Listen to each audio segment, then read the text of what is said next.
बाहेर पडल्यानंतर तुम्हाला कशावर खर्च करायचा आहे आणि कशावर नाही हे मनामध्ये क्लिअर राहू द्या.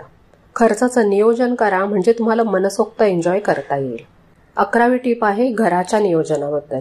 सगळ्यात महत्वाची गोष्ट, आपण आठवडाभर बाहेर जातोय तर घरी कोण बघणार? सगळे जाणार असाल तर शेजाऱ्यांना सांगून जावं लागेल.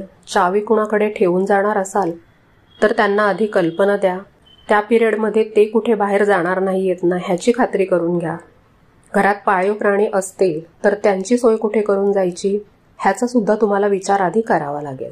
समजा तुम्ही जाणार आहात पण मुलं वगैरे घरी राहणार असतील तर काय कराल? आपला बायकांचा पहिला विचार असतो, मी नसेल तर घराचं कसं होईल? पण लक्षात ठेवा, घर आपल्याशिवाय सुद्धा काही दिवस व्यवस्थित चालू शकतं. तर अशा सिच्युएशनसाठी फ्रीजमध्ये रेडी टू ईट वस्तू ठेवा. पराठे किंवा काही फ्रोझन आयटम्स वगैरे जे बाहेर काढून ठेवून गरम करून मग वापरता येतात. तुम्ही गेल्यानंतर जर हाऊस हेल्प म्हणून कुणी येणार असेल तर त्यांचं शेड्यूल आणि पैसे आधीच ठरवून ठेवा. महत्वाची बिलं, गॅस, लाईट ही सगळे आधी भरून ठेवा. आणि सगळ्यात महत्वाचं म्हणजे स्वतःला गिल्ट फ्री परवानगी द्या ट्रिपला जाण्याची. निघण्याच्या जस्ट आधी महत्वाचे दरवाजे, गॅस रेग्युलेटर बंद करणं, नळ व्यवस्थित बंद करणं ही जबाबदारी एकटीवर घेऊ नका. एकाच माणसावर सगळं बर्डन असेल तर गडबडीत त्याच्याकडून विसरण्याची शक्यता असते. त्यामुळे मुलं समजणे इतपत मोठी असतील तर त्यांना पण ही छोटी छोटी कामं वाटून द्या.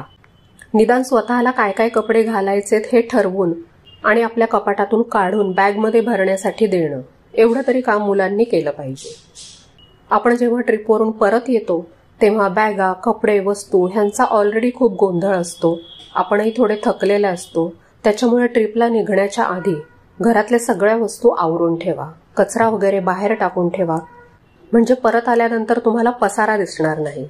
आपल्या उबदार घरट्यात परत आल्याचं समाधान वाटेल.